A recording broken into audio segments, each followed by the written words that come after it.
Hi, this is Alex from phpacademy.org with a video tutorial for the new Boston. Now in this video we're going to be talking about the text selector in jQuery. Now the text selector will select all input types with the type text. So for example, input type equals text.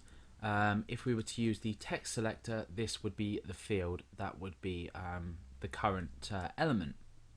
So we've got this input type of text.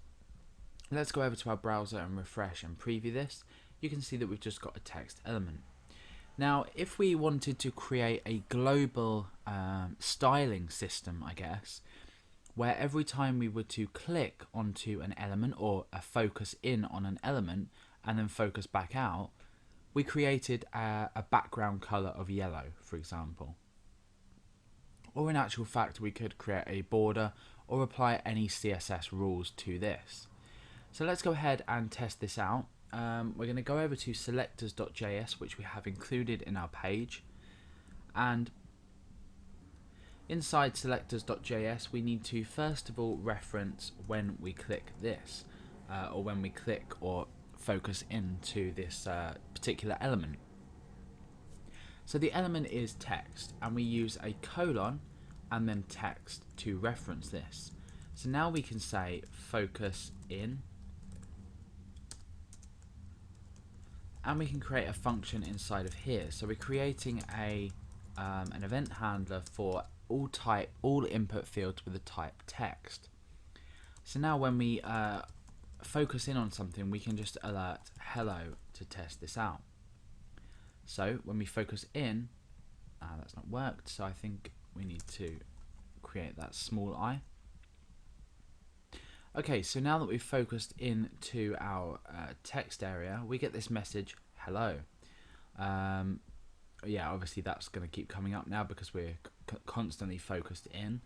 However, what we can now do is we can reference our text area by using this. And then we can say .css, and we can apply some basic CSS to this. So I'm going to say background color yellow. So now when we focus in on this, the background color should have changed to yellow. So let's go ahead. Sorry, that was my fault there. We need to supply two arguments. The first one is the property itself, and then the value of this property. So let's go ahead and refresh. When we click on here, we see that the box turns yellow. When we come away, nothing happens because we haven't set the focus out to this as well. But for time's sake, let's just go ahead and copy and paste this down, and then change that to focus out, and change the background color to white. Okay, so now when we click in here, we get yellow. When we focus away, that should be, oh no, sorry, it would be blur. When we focus in and then out, it should change, but it doesn't. Let's just try and amend that there. That should, okay, yeah, so I forgot the hash. Okay, so now when we click in, so when we focus into a text box and we focus out, this now changes the background color. So we have the effect here, but now what happens when we add other elements such as text area? Now text area does not belong to the type text input field set, so when we click on this, we don't get the same effect. So we can set specific effects to input fields by using this text selector. We could, for example, change this to, I think it would be text area. I'm unsure. Let's have a look. No, it's not. So yeah, so just as another example, let's go ahead and change this to button and button. And now you'll see that we can't click, when we click on here, the background color doesn't change. So we're specifically selecting this text area and changing, or this text form field, and changing the background color when we focus in, and then removing it and change back to white when we focus out.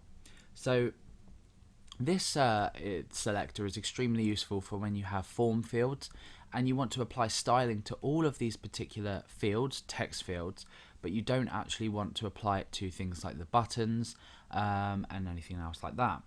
So obviously we can use the input selector as well, and what the input selector will do will change everything with the value input. So it still works on here.